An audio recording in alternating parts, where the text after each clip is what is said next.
একবার এরকম নরম তুলতুলে নান রুটি এবং আলুর দম বানিয়ে দেখুন, টেস্ট হবে ফাটাফাটি। আসসালামু আলাইকুম, welcome to my channel Rifat blog. আজকে আমার রেসিপি নান রুটি এবং আলুর দম। তো চলুন শুরু করা যাক। প্রথমে একটি বাটিতে নিয়ে নিন 3 কাপ পরিমাণ ময়দা,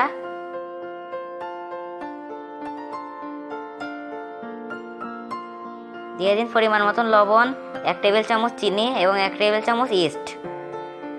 এবার খুব ভালোভাবে মিশিয়ে নিন।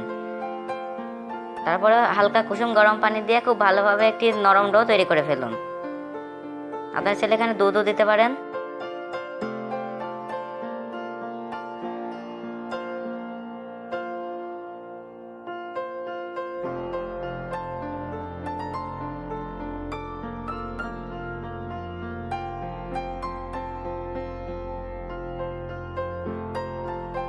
এরকম নরম ডো তৈরি করে নিয়েছি। এবার ঢাকা দিয়ে রেস্টে রেখে দিচ্ছি 1 ঘন্টা।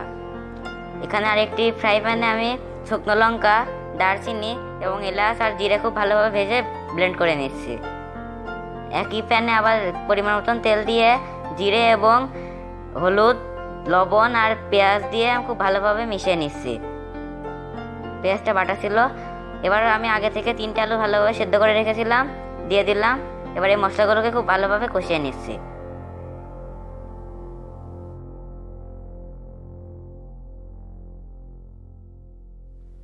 এবার ব্লেন্ড করা মশলাটা দিয়ে দিলাম।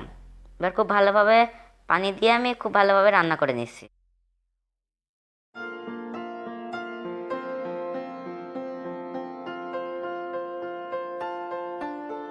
তো আমার আলুর দম রেডি। 1 ঘন্টা পর দেখুন ডোরটা কতটা ফুলেছে। এবার ভেতরে বাতাসটা বের করে নিচ্ছি।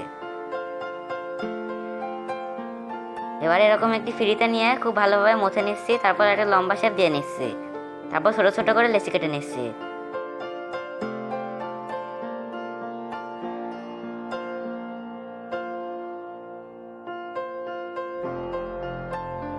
এখানে একটি ডো নিয়ে নিয়েছি। তো এখান থেকে এটাকে খুব ভালোভাবে গোল করে নিচ্ছি। তারপরে অল্প একটু ময়দা দিয়ে ভালোভাবে বেলে নিচ্ছি। আর ওটা একটু মোটা করে বেলতে হবে।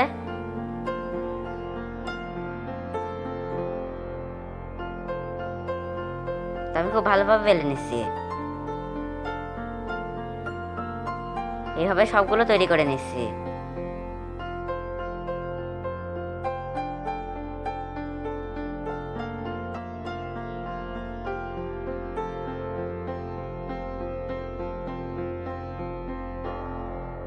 তেমন সবগুলো তৈরি করে নিয়েছি। এখানে একটি রুটিটা দিয়ে আমি খুব ভালোভাবে সেঁকে নিচ্ছি।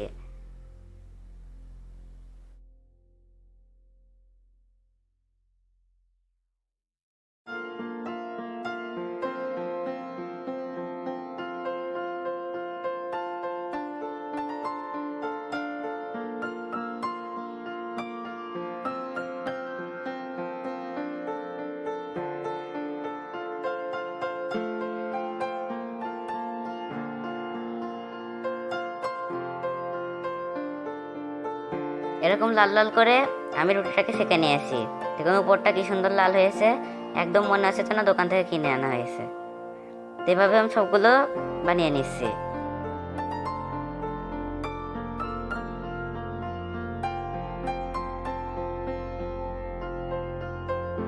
তো দেখুন আমার নান রুটি এবং আলুর দম রেডি। টেস্ট হয়েছে ফাটাফাটি। তো আজকের মতন এই পর্যন্তই। আপনাদের সবাইকে ধন্যবাদ। আর রুটিটা একবার দেখুন কতটা সফট হয়েছে। এভাবে একটি কন্টেনারের ভিতরে আপনারা 1 দিনের মতন সংরক্ষণ করতে পারবেন। এরকমই নরম তুলতুলে থাকবে। তো আজকের মতন এই পর্যন্তই। আপনাদের সবাইকে ধন্যবাদ।